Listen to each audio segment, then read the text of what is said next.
Hey, what's going on, guys? Welcome to another episode of Eat Up Mondays with your boy Trevor Pope. Just want to say thank you guys for joining me. It is an honor and a privilege. Yes, it is the day after Sunday, so we are here once again to share a spiritual meal. Before I get into the meal, I just want to say, if you have not subscribed to our YouTube channel, please do not forget to subscribe. And after you click the subscribe button, don't forget to click the bell because it will notify you every time we upload a video. Listen, don't forget to like the video if it is encouraging to you. Don't forget to share it with somebody if it is encouraging to you. We know that in this day and time, we need as much scripture, as much word, as much encouragement as we can get. So please, if you can, if you have the time, make time, share with somebody else if it is a blessing to you. So guess what, guys? That's all I got to say on that. I'm hungry, you're hungry. So without further ado, guys, let's dig in. My thought today, or our spiritual meal today, is going to be coming out of Ecclesiastes chapter 9 and verse 10. And this is something that I was reading a couple of days ago, the scripture I came across, and it really hit me. It really made me think of not only my own life, but just in conversations with others, things that they deal with in their lives, just listening to people online, just various feedback from comments, whatever it may have you, it really made me think of those things. And I said, I really wanted to share this, and prayerfully it would encourage somebody.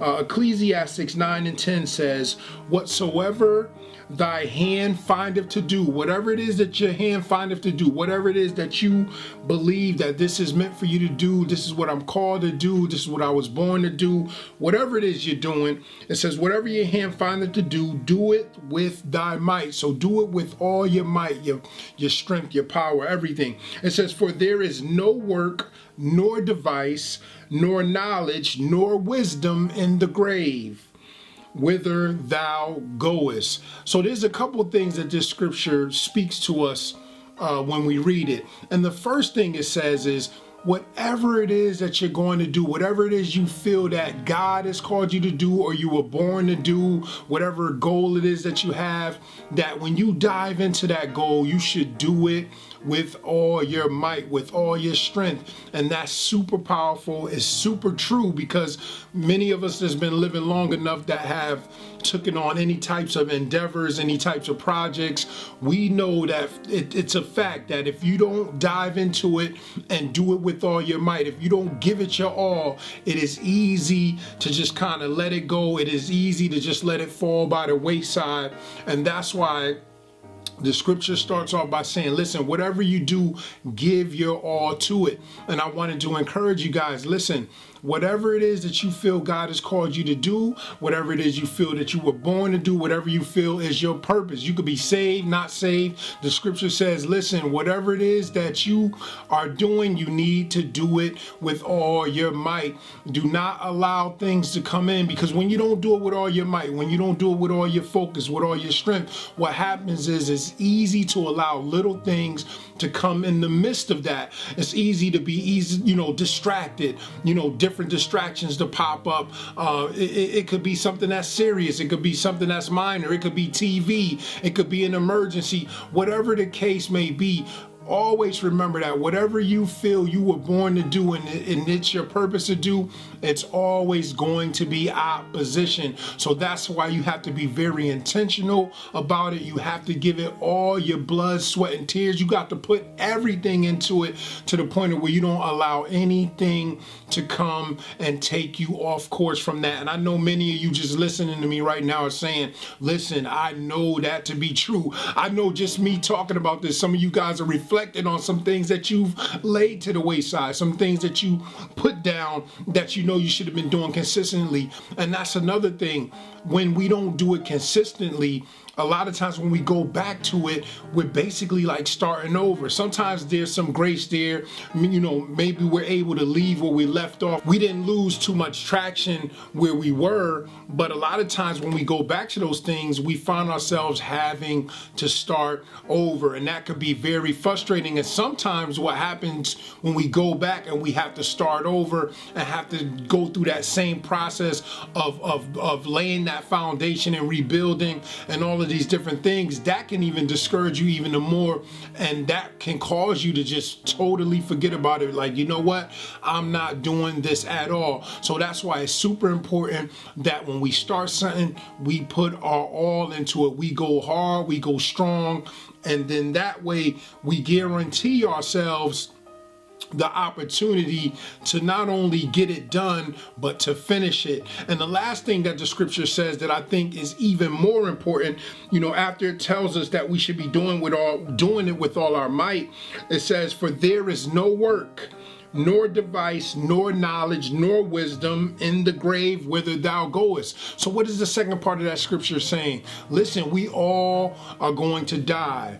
That's something that we are promised. So what it is saying is that, listen, you will not get another opportunity after you are dead and gone, which is obvious, but it's like a wake-up call. It's like saying, listen, you don't know the day that you're going to pass away. You don't know when you're going to die. In other words, you don't know how much time you have to get done the thing that you believe that God has called you to do or placed you on this earth to do. So what is the scripture saying? It's saying, do it strong, do it with all your might, and don't be procrastinating. Don't waste time doing it, because you just don't know when your last day on this earth is going to be. One of the most powerful sayings, and I don't know who was the first to say it, because I've heard many say this saying, they say that one of the richest places in the world, if not the richest place, is the graveyard. And why is the graveyard the richest place in the world? Because the graveyard is full of people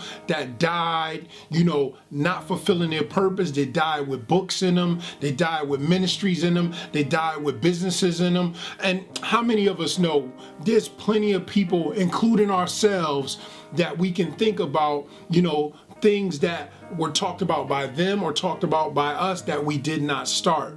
And a lot of times when you don't start it, or if you started it and didn't finish it, how many know if you passed away today, that was value to somebody. That was something that God gave you to be valuable here on the earth, to be a blessing to somebody else. So if you die with that and nobody gets the opportunity to experience that, then you're just taking wealth to the grave. You're just robbing somebody else, because really that wealth really belonged to somebody else, because it was really supposed to be a blessing to them. So you rob them, and also rob yourself of having the opportunity to leave something here valuable for others. And that's why we were born.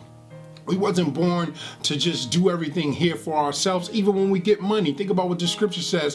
When we work and we're able to make money, it's just not for ourselves. It's to help those that are in need, those that are less fortunate. That's what this thing is about. This life isn't just about us. It's about helping others. It's about showing the love of God, doing something for other people the same way God did for us when we didn't deserve it. When God didn't have to send his only begotten son to die for us because we didn't deserve it, but he sent him to die for us for something that we did, showing how much he loved us and showing the importance of giving, because he gave his only begotten son. So when we do the things that we are called to do, the purpose that we feel we were supposed to fulfill here on the earth, how many know we are giving that? We are leaving that here to be a blessing to somebody else. We're doing that now to be a blessing to somebody else. So I just wanted to encourage you guys, whatever it is you were born to do, called to do it with all your might, and do it before it's too late.